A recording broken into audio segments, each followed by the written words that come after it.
Does the European Union need an army?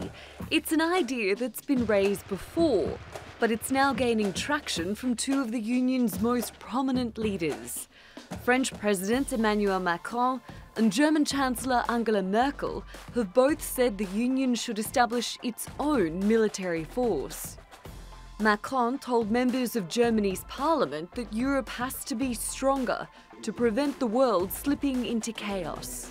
Parce qu'elle ne pourra jouer son rôle si elle-même devient le jouet des puissances, si elle ne prend pas davantage des responsabilités dans sa défense et sa sécurité, et se contente de jouer le second rôle sur la scène mondiale. Merkel got a mixed reaction when she raised the proposal at the European Parliament in November. Wir sollten, das sage ich sehr bewusst auch aus der Entwicklung der letzten Jahre, wir sollten an der Vision arbeiten, eines Tages auch eine echte europäische Armee zu schaffen.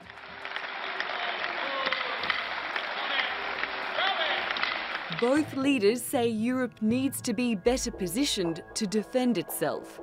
And Macron has pointed out that the Union's neighbour, Russia, has shown it can be a threat. There are many questions about what a future EU army would look like. Who would be at the top of the chain of command? Where would the headquarters be? What kind of equipment would be used? And who makes the decision about deploying troops? One thing Merkel has stressed is that any European force would be a complement to the NATO alliance. Many EU nations are already a part of NATO, and the idea of a European army hasn't been well received by the United States, one of NATO's key members. US President Donald Trump has criticised Macron's support for it, tweeting a message to pay for NATO or not.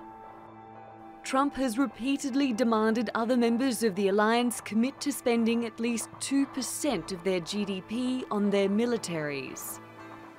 Which raises another question: how will any future EU army be funded?